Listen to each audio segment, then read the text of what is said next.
There is no doubting that dolls are creepy. Those big, bug-like eyes are enough to turn the stomach. But what about a doll possessed by a girl's ghost? Introducing the Okiku Doll, named after the doll's first owner. The doll is quite big, 40 centimeters, 1 foot 3 inches in height. Wears a kimono and has hair that grows. Yes, hair that grows. The Okiku Doll can be found at the Menaji Temple in Iwamizawa in Hokkaido Prefecture. When the doll first appeared in the temple, it had cropped hair, but over the years, the hair has grown like a hippie's to a whopping 25 centimeters or 10 inches. According to some, the hair is annually trimmed. The legend goes that a teenage boy bought the doll for his 2-year-old sister, Okiku. Okiku loved the doll. She played with it every day, dressed it up, spoke to it. Tragically, their friendship was short-lived. The girl died. Her family refused to get rid of the doll. After some time, they noticed its hair was growing, so they concluded that the spirit of their daughter resided within the doll. In 1938, they made the executive decision to hand the doll over to the temple, where it remains to this very day. Pop-ups are annoying at the best of times. Well, how about ones that threaten you with an imminent death? We are talking Japanese urban legends.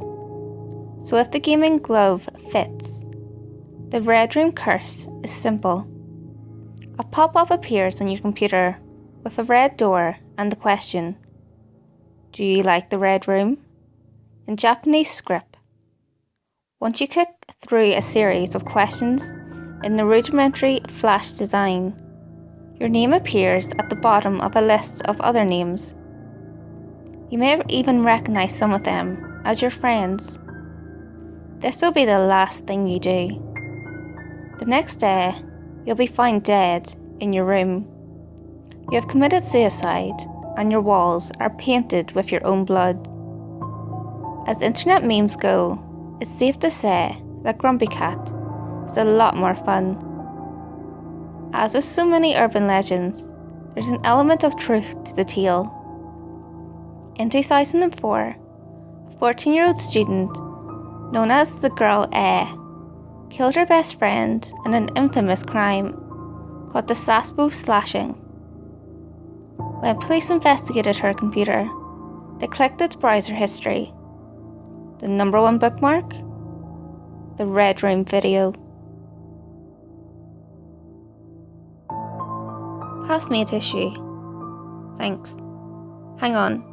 It's not a Kleenex, is it? This is the sort of chat you might have heard around Japan in the 1980s. During that decade, Kleenex launched an impressive ad campaign. The main characters in the ad were a woman in white and a young boy, dressed up as a tiny ogre. The music for the ad was "It's a Fine Day" by Jane and Barton. All was not fine, however. Perhaps because the song was in a foreign tongue. Rumours circulating that the tune was a German folk song with the lyrics, "Die, die, everyone is cursed and will be killed."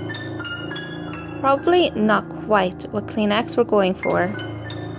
As a result, many viewers found the advert disturbing, and several complaints were made.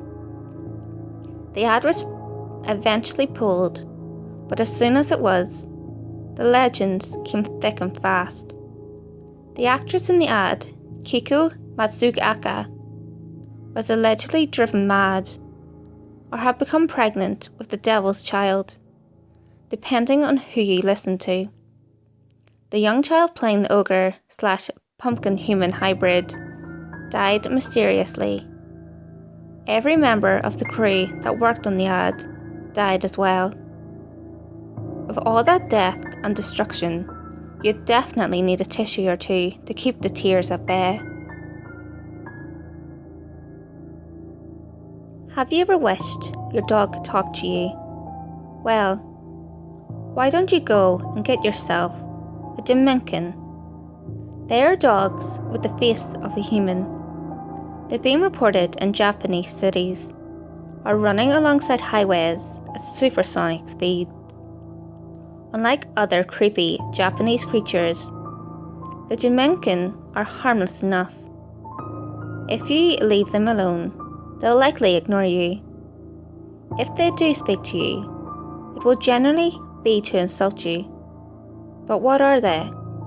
Scientific experiments gone wrong and escaped from a secret underground lab? Trapped souls of a car crash victim?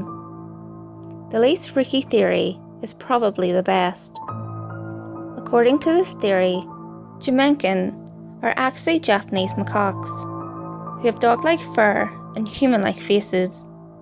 It isn't hard to imagine that should someone see a macaque after a heavy night on the town, they could confuse it with a human-faced dog. Pour me another sake, bartender. I'm saying dogs with human faces. Although fan death is most commonly associated with South Korea, there's also a Japanese urban legend, and one that spreads across Asia as a whole. The premise is simple. If you leave an electric fan running overnight in the room where you're sleeping, you will die. The idea of killer fans can be traced back to the 1920s, when people were warned of fans causing nausea, hypothermia, breathing problems, and even facial paralysis. Thank God for air conditioning. Others suggest that the South Korean government introduced the legend in the 1970s to cut the country's energy consumption, but that does seem extremely far-fetched. Although perhaps not as far-fetched as a killer fan draining you of life. There's even a website dedicated to fan death for those who are fans of such things. Boat rides are pretty romantic. All that serenity and calm air, the sound of birds landing on the water, wind rushing through your hair, the curse that will cause the end of your relationship. Say what? At the famous Inokashira Park in Tokyo, where all those lovers take a rowboat out on the lake. The urban legend goes that any couple that takes a ride on the water will soon fall out of love, their relationship broken forever. The legend's mystery can be found at the edge of the lake. Here, a shrine to Ben Saturn, goddess of water, beauty and words, overlooks the romantic setting. Being a jealous goddess, she curses all couples that dare show their love for one another on her lake. Should you ever visit Japan on your honeymoon, maybe give Inokashira a wide berth. Let's be honest, Japan rules the roost when it comes to electronic firms. If you want a great, high-spec gadget, get it from the Orient. Sony has to be one of the largest names on the shelf. However, rumours abound that Sony is not as clean-cut as it may seem. In the 1980s, people started to complain that their Sony devices would shut down mere months after their warranty expired. Eventually, suspicion fell on Sony. Word spread that the company installed a timer into their electronic products, causing them to break down after a certain amount of time. This left customers no other choice but to buy replacement parts, pay for repairs, or buy the latest Sony model instead. The rumour recently emerged once again. In 2006, a series of laptops were recalled after their lithium batteries, manufactured by Sony, packed up. Online forums were alive with comments by Sony Timers. Sony refuted the claim, although in June 2007, the vice chairman admitted to knowing the phrase. The biggest argument against the existence of the Sony Timer is the fact that in over 30 years, no one has ever found one. That includes brand rivals and computer whizzes, and so the Sony Timer retains its urban legend status. Indiana Jones is responsible for educating an entire generation on the mysterious Lost Ark of the Covenant. The Ark, according to the Bible, was the ancient receptacle of the Ten Commandments. There are many rumours as to the whereabouts of the Ark.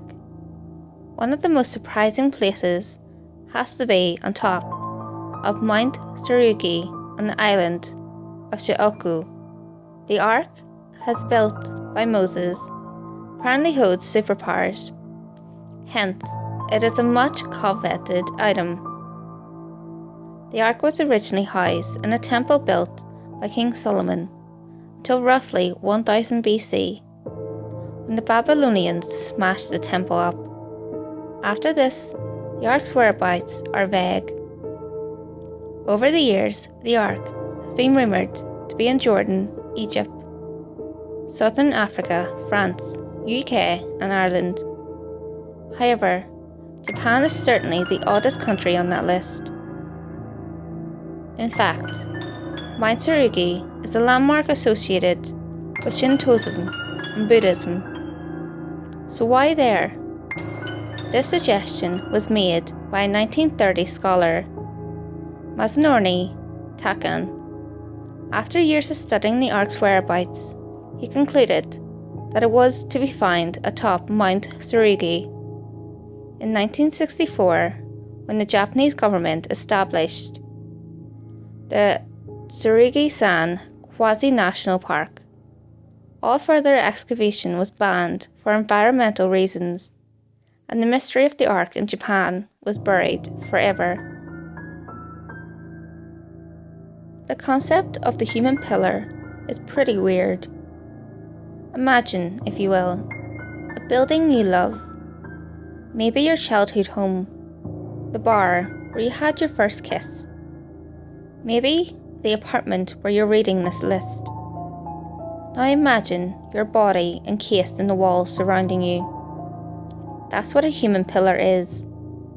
This rather odd form of sacrifice can be traced back to Japan, when samurai or other important people would elect themselves to become Hidobasara.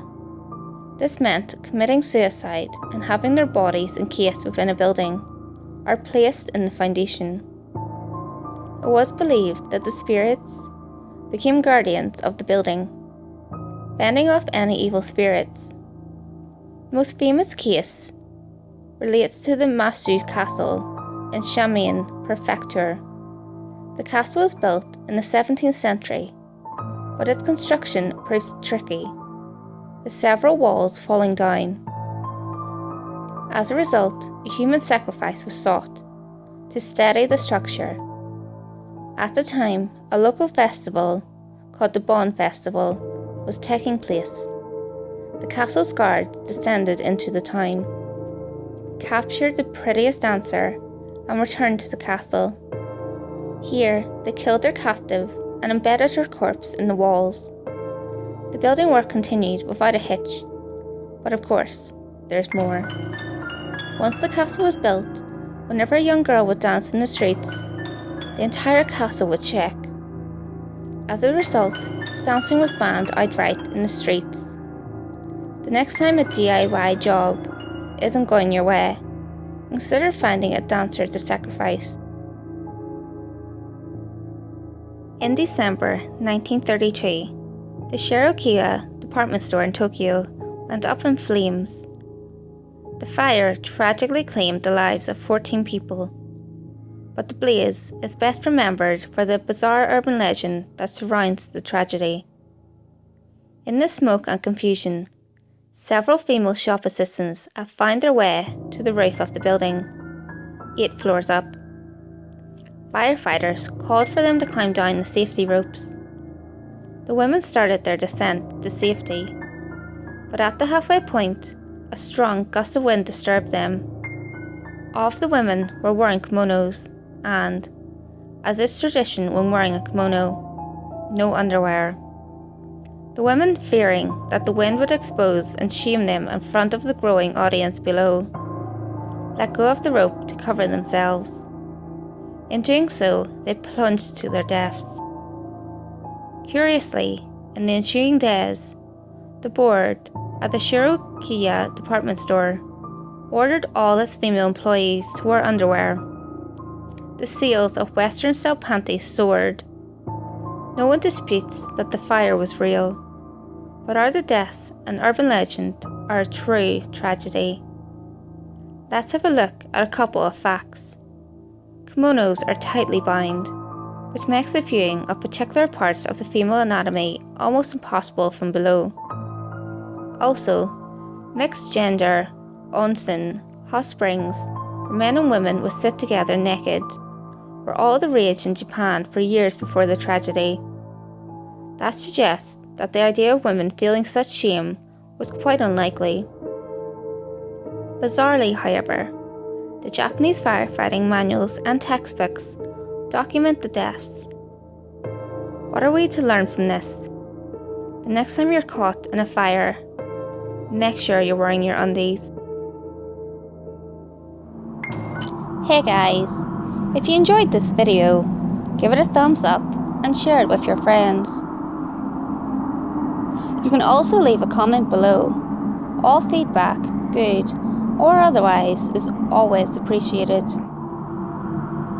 If you have any creepy stories of your own, or have any topics that you would like me to cover, feel free to send them in via any of my social media. You can find all links to my social media in the description below. Until next time guys, make sure you lock your doors, stay safe, and I'll see you next video.